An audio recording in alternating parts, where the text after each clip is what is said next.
Hello, everyone. Welcome to our weekly discussion series that's being hosted by the Chaldean Cultural Center in collaboration with U of M Detroit Center, Unique Voices in Films, and CMN TV.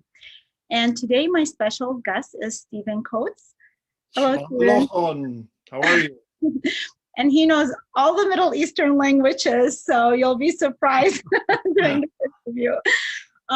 And I met Stephen, we were just talking over 10 years ago, and we've been following each other's works, and he's such amazing work, which I will read his bio.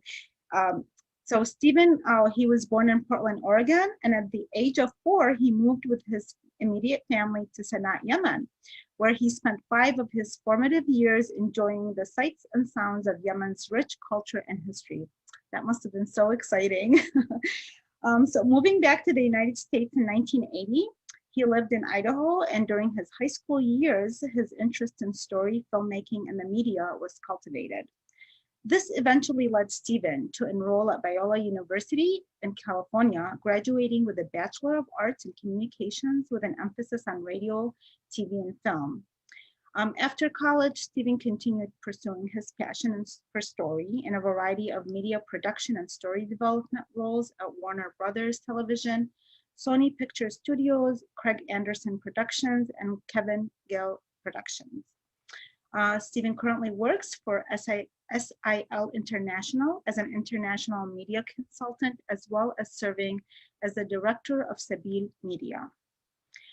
And as the husband and father of 3 children, their family have cross-culturally served their diverse immigrant and refugee neighbors in Dearborn, Michigan for over 17 years, and he currently resides in Greeley, Colorado. Very interesting background. That's probably too much. I sent you too much. and you know what? It's not too much, because I think the background is very interesting, beginning with the fact that as a child you ended up living in Yemen. And I think that story is what cultivated a lot of the projects that you're involved in. Yes, most definitely. Yeah. And so so I kind of felt like that in itself kind of tells why why Sabeel has the those that they do. So let's go back to those years as a child. Okay. Yeah, your childhood in Yemen. So what was that like? What was that like to spend your childhood in a foreign country like that? Yeah, thank you for having me. I really appreciate you taking the time to speak with me.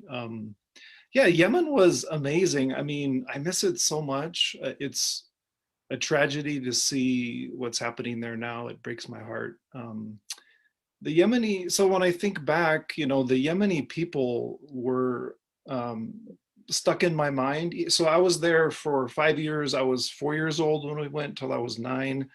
The people are just loving, humble. I think the word humble comes to mind.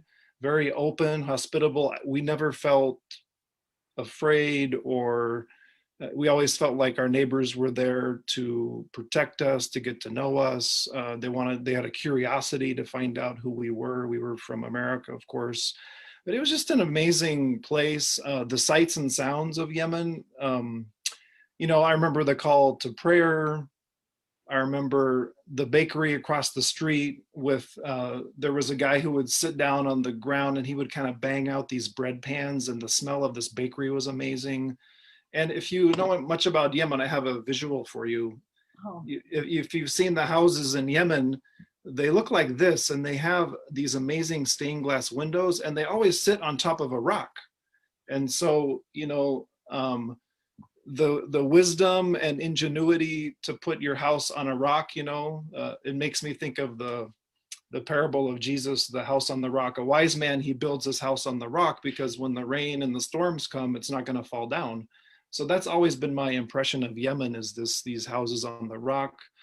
I saw Yemen through the eyes of a child, really. I had no judgments, really. It was just very much wonder and adventure and learning and absorbing. There wasn't any kind of like, oh, why do you do that? Or how do you do that? As adults, we kind of tend to criticize things or approach them in a different way. But I saw it through the eyes of a child. And then just the last thing I remember about Yemen was the diversity of people. There were Somalis there, Ethiopians, there in the expat community, there were internationals from all over. The school that my parents taught at, the Sana'a International School, had people from, I don't know, 40 or 50 different nations, you know, diplomats and a lot of Yemeni kids also. So I kind of grew up in this diverse situation and learning and appreciating the differences among us and saw them as a good thing, you know. So that's what I remember. And then you think about the challenge of coming back after a time in Yemen. I think that was the hardest, you know, for me, was not living in Yemen. It was, I loved it, but when we came back to this small town in Idaho, I just felt so out of place. I was a fish out of water. I probably was more Yemeni than I was American. And so it took me a long time. I didn't know all the pop culture references. I didn't know Star Wars. I didn't know what's American football. I didn't know any of those things. And I had to figure it out because they thought I was pretty weird. Well, yeah, living in an Arab country versus, you know, the suburbs or a small town in the United States is totally different. And Right. some of the description that I really like that you about Yemen, what you said is their people, they are very humble. They're very hospitable. Well, I think the whole Arab world, but the humbleness part is really in them. Yes. And when you were talking about the bakery, I know one time when I was talking to a woman from Yemen, she was talking about that they had over 100 types of breads that they baked. Yeah. I was so surprised by that. Yeah, is it something that you were able to revisit that country since you left? Have you been able to go back there? Not really. I would love to go back again, but yeah, God willing, I'll go back someday. Yeah. Inshallah. But you know, in Dearborn, it was interesting because where we lived in Dearborn, many Yemeni people were already living there, but then they started moving into our neighborhood. And I was just like, wow, praise God. Here I am 35 years later, and God brought all these Yemenis back to my doorstep and to my neighborhood, and we had such a beautiful time there, and my kids are outside playing with the Yemeni neighbors. It was beautiful. Yeah. So was there something specific that ignited your love for filmmaking and media, or was it a process that grew over time? Yeah, so I think it's really about stories. I don't see my job as so much a technical endeavor, and I'm not really this huge artistic type person who, I know really artsy people and they just do beautiful art and amazing. I'm more of like a story person. So yeah, just my parents telling me stories, hearing stories, watching movies. And then, so in the small town context, so after Yemen, I'm in this Midvale, Idaho. There's 208 people, I think was the population, farming community. There wasn't a lot to do. You would work and you'd go to school, you play sports, but me and my friends, we would watch movies. And so I loved certain movies and I kind of studied them and I'd watch them over and over. And I was kind of envisioning, well, how would I make that movie? And then my high school science teacher, he got some equipment, some video equipment to help us learn scientific principles. And it was a video editing suite. And so me and my friends, we would go in and make these videos about, physics and, gravity and just different scientific concepts. And I really enjoyed that. And then the last thing, just before I decided to go to college and study film, was me and my friends, we would watch Saturday Night Live and all those comedy sketches, and we would kind of remake Hans and Franz and these silly, goofy videos, and we'd show them to our friends and we'd laugh. And so it was just it was kind of something to do in the small town, honestly, because we were bored. But then it got to the point where you majored in that field and, pursuing it, and which is great. I had the chance over time to look at the videos that you created. We'll discuss that in a little bit. What was your experience working on projects produced at Warner Brothers Television, Sony Pictures Studio, and other major production companies in California? And how did that experience influence the work that you do today? Yeah. Well, I learned a lot. Of course, it was early in my career. I didn't know exactly what I wanted to do.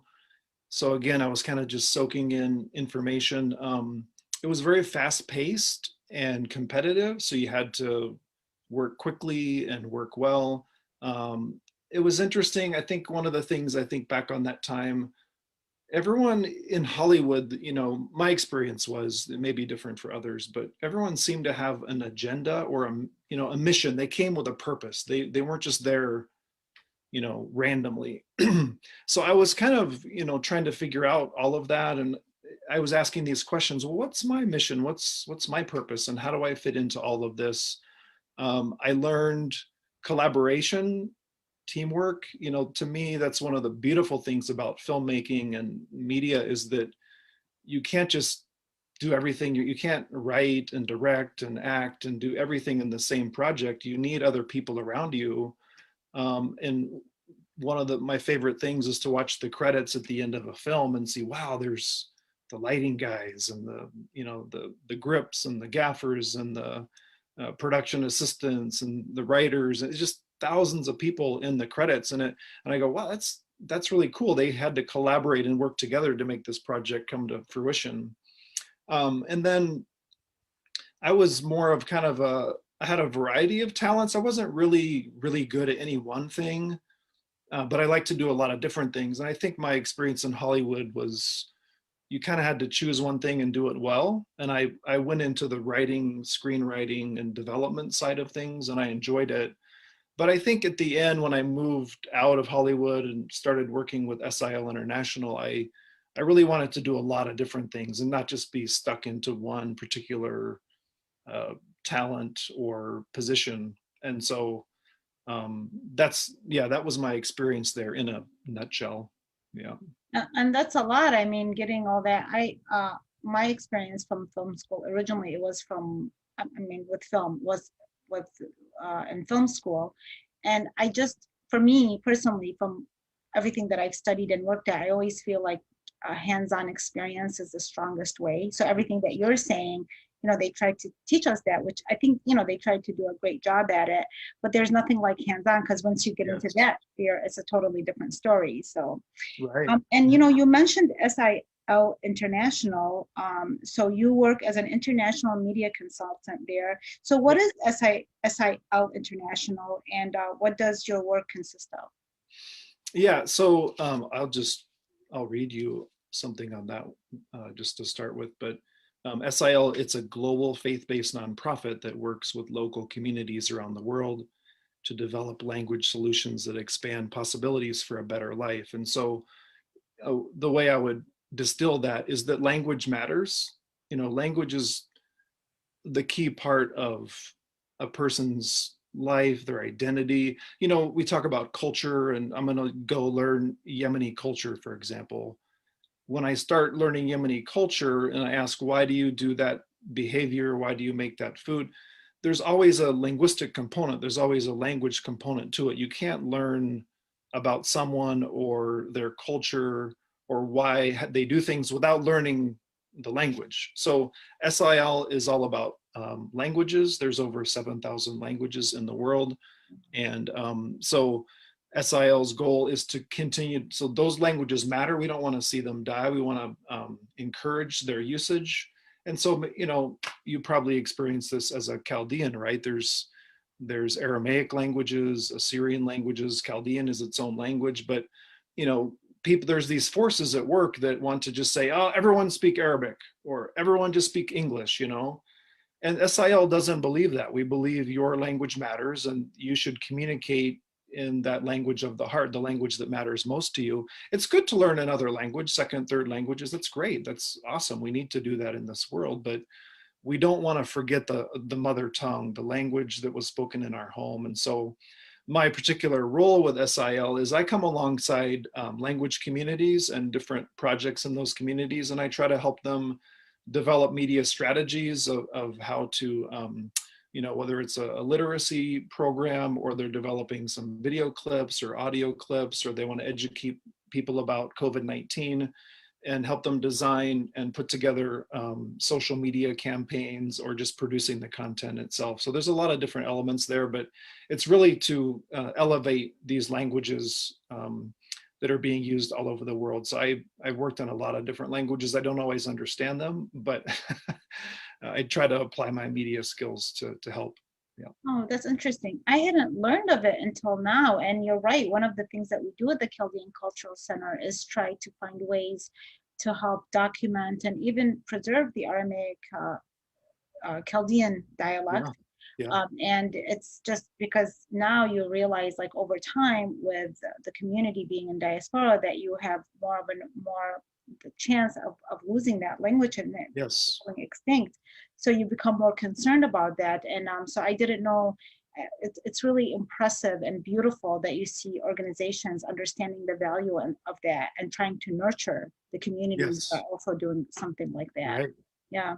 And Wow. it can be very controversial. I mean, there's a lot of governments that try to suppress I uh, minority languages, and they just want to make their country one language and get rid of the other ones. And so our work at times can be touchy or sensitive, because if we're advocating for smaller languages, it can make some people not happy, you know. So there's a sensitivity there, but Well, we we believe. take that for granted living here in, in the United States. We're just Right. trying to find ways to do it, but we don't. We take for granted that, yeah, a lot of countries sometimes don't have that kind of. Sometimes they don't have the freedom, actually, literally, to Yeah, do these kind of things. Yeah, exactly. Yeah, so we're advocates for all of those languages. Yeah. wonderful. So what are some of the major projects? Well, I think I wanted, oh, here's the question I was going to say, because It's I okay. moved through, and the main business that I knew you through is Sabeel Media. Yes. And so you're also the director of Sabeel Media, and it's a nonprofit organization. So what is the story of Sabeel Media? When and why was it formed? Yeah. So yeah, I'm the director of Sabeel Media, and we've been working since 2007. So I was living in Dearborn. It's a Michigan-based nonprofit, 501c3 IRS, under the IRS. So yeah, so looking back, you know, when it started, it was pretty basic in a way. Sabeel is about access for everyone, and I'm specifically talking at the first level was about the Bible and scriptures, because you know, just as I was working with SIL and living in Dearborn, one of the things I was noticing, and when you start a nonprofit, there's always kind of a problem statement that you work with. Why do we exist? And what I was noticing was that there were many communities that didn't have access to the Bible in a language that they understood, or a form that they understood. It's not always about language, but sometimes it's about the form. You know, many times people don't read, for example. They're you know, pre-literate, or, and so how can we get scriptures in a form that they understand, whether it's through recitation or music or chant or poetry or storytelling or video formats. And then there is a language component to what Sabeel does too, because you know, there's modern standard Arabic. Most people who study Arabic, they find this out quickly. And then there's other types of Arabic dialects in various countries. And so one of the unique things about Sabeel, and again, this can be controversial, but we produce Bible stories in the dialects. So Iraqi dialect, you know, Syrian dialect, Lebanese dialect, Egyptian dialect. And you know, some people have the belief that no, you know, God's story should only be in the formal, you know, old style Arabic. But we try to make it accessible, again, so that everyone, you know, men, women, children, literate, illiterate, can have access to those stories. Yeah. And then I would also say with Sabeel, there was kind of this partnership collaboration idea, back to what I mentioned, that, you know, we feel like things are better done in community and as a team. And so, you know, if you just have like imagine you have three Christians in a room and they're trying to make a video of a Bible story, you know, they only have so many ideas and such a limit to what they can communicate in that story. But if we bring in, you know, Muslims and Christians, and we're collaborating together, and that's part of our ethos, is collaboration with Muslims and Christians to make the scriptures more understandable, we come up with something better, something different, something more unique, and that has a broader appeal. Because we want Christians to have increased access to the scriptures, but Muslims, you know, they also have the right to have access to God's word, to God's stories in a way that they understand. And so we continue working in that. So many times it's about the art forms. Our slogan is we're a wellspring of media arts. And that's kind of one of my core beliefs of the scriptures, is that the scriptures weren't just created or given by God as a academic endeavor. Oh, let's sit down and study the book, that's one part of it. But, there's so many genres that are beautiful, there's the Psalms of David, there's poetry, there's music, scripture's been written in different genres, and we need to retain that artistic form, because if we worship a creative God and his word is creative, why can't we communicate it in a creative way? It doesn't have to be stale and boring and academic. Exactly, yes. And a lot of people, especially the elderly in the Arab world, and they're very faith-based, but they don't read and write. And so, but the faith is in their heart, because I think they do use that creative component. Yes. To take in, just like you as a child when you were in Yemen, when you were saying it's like that innocence that allows you to take in more, and sometimes words or having it in a scholarly way sometimes takes away from that. What are some of the major projects that have been made through Sabeel Media? Yeah, so our first major project was called Scenes from the Heavenly Books, and it was a set of short films that we based on a set of audio dramas called Qasas al-Anbiya, and we just had little vignettes. They weren't complete stories, but just little short film vignettes. And then, we don't want to just be we felt like our mission needed to be more expansive and include other projects. And part of that came from, like you were mentioning earlier, we met at the Naja conference, and just being in the community, wanting to be a part of the community, wanting to partner and collaborate. I would just talk to people and ask questions, and what are the needs? What would be helpful? How can Sabeel Media serve the community? We have an attitude of we want to be a servant of all. And some of my takeaways from that Naja conference was that there was this need for the Mediterranean, Arab, Middle Eastern community to tell stories, their own stories, and have them heard by a broader audience. And so I felt like, well, maybe that's something Sabeel could do. So we started a number of projects, one of them called The Refugee Experience, and we produced probably 9 short documentary clips, just interviewing different refugees from different countries. One of them, Chaldean woman, Shushana. Maybe we can put the link to that short film on the Facebook page or after this interview. But yeah, just trying to help tell people stories. So that one, and then we have 2, just to mention what's coming. We're trying to move into animation. We did a summer animation project for about 5 years with different students that were learning animation. And at this point, we have 2 short animated films in development, one called Sabr Ayub, The Patience of Job. That story, we really feel strongly it's a story that's going to communicate powerfully to Muslims and Christians.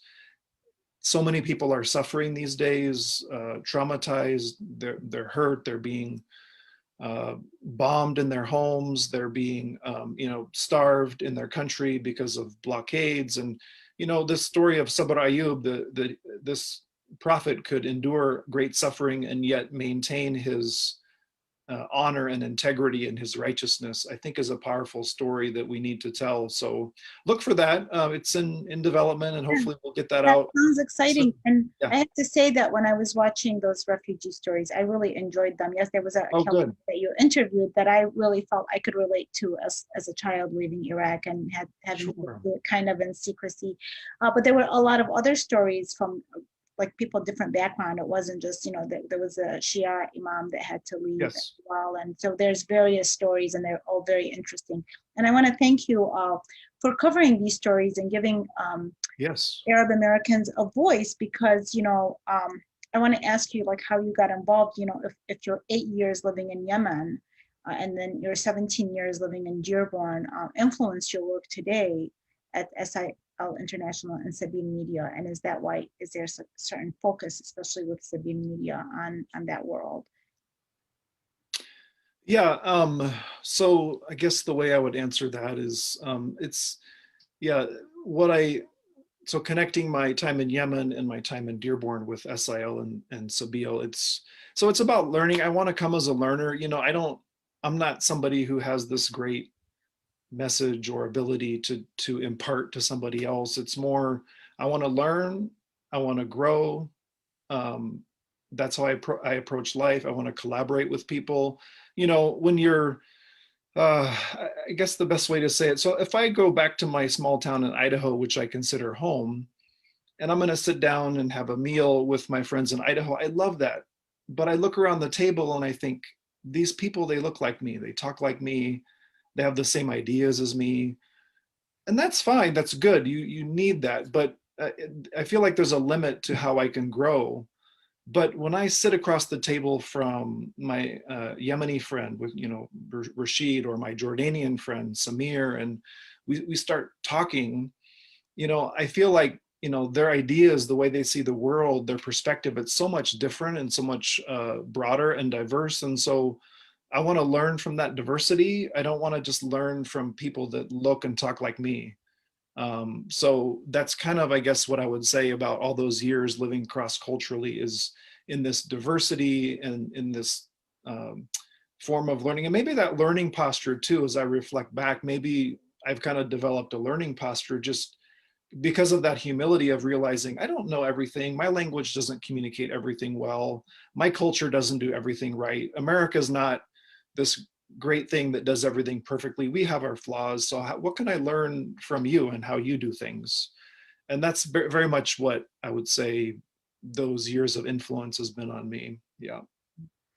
Yeah, and so it's wonderful that you have that feeling of what you learned from it. I feel the same way. I've traveled to many countries and learned from various, from the Western world, from the Eastern world, and I think it's a beautiful thing that at the end of the day, you kind of take from that experience and from that learning, and somehow, maybe intentionally or not, kind of serve those communities, because the Arab American community is one that doesn't really have that much of an opportunity to tell stories that are not necessarily stereotyped, or to have their voices heard. And I don't know if maybe they're a fairly new community in the United States, but regardless of the reason, when I was watching the videos that Sabeel has to offer, it just felt nice that they have that opportunity. So yeah, and then And we're trying to bring those stories, I think part of the unique, because there are those stories out there, mhm. but I think what Sabeel is also trying to do is bring those stories to kind of a traditional American Western audience that hasn't heard those stories, Right, because right, I think right. within your community, you've probably heard those stories, Within but, our community, right, right. So but it's in my community, amazing. I don't think they've heard those, and they need to hear them. So I think that's part of that collaborating, bridge building. How can we be a bridge Yes, to? exactly. And the non-Arab world, normally what they have access to more easily are more of the stereotypical stories that are kind of like just kind of focus on one area, where here what I like is that the people are expressing their experience, their journey from their country to here, and it's more personal, it's very intimate, and I really enjoyed watching those. Oh, thank um, you, thank you so so much. from your observation, how can the Arab world use storytelling to empower themselves and their communities? Because obviously you got a sense early on that this is a very powerful tool. um, and how can the Arab world use that more? I think even maybe just even to say more often, or maybe what you said earlier is not, they are creating a lot of beautiful, like they have beautiful music and wonderful films that I still watch until today and stuff, but maybe reach it to the other side, to the Western world, so that there's a different perspective about what that world is about, or the people, rather than just kind of, it seems like more of a political nature of the things that come, and there's always that focus on the destructiveness of that region. Yeah, yeah. Um, yeah, so my observations, I mean, again, I'm a learner here, and so um, I guess a couple things I would say is, you know, my feeling is that um, there's so much to offer the rest of the world that is not aware of what the Arab community or Chaldean community can bring to the West. So I guess the examples of stories, you just keep telling your stories. There's many beautiful stories from your part of the world, actually, and when you think about it, like religiously, from the Jews, the Muslims, the Christians, I mean, all those stories, they originate from that area anyway. They're not stories that came from my people group. Right. I mean, So, we have amazing stories. I mean, when I talk about yeah, like cradle of civilization and all the wonderful things that were invented there, and they're right. feels buried within all the other stuff that happened in more in the modern times. Yeah, so I would just say keep doing what you're doing, like be proud of it. Like you have this rich culture and history and longevity and stuff, things to offer the rest of us that we need to hear it. And so just kind of own that, be proud of it, keep doing it. I would say I would highlight poetry though, is man, I think growing up I experienced poetry in some ways, English poetry, and it's okay, and I enjoyed some of it. But man, when I came into contact with Arabic poetry, and then watching, there's American Idol here, but then over in the Gulf, they have the Poet of a Million. I don't know if you've heard of that show, but where there's poets from all over the Middle East, they come together and they go on the stage and they just they're given a topic or idea and they start reciting poetry, and then the judges talk about which one was the best. I mean, to me, that's so beautiful. Like, keep doing these beautiful art forms so the rest of us can benefit from them. And I know there's so many more stories I'm not even aware of that could be told in big movies or short films that the rest of the world can benefit from. So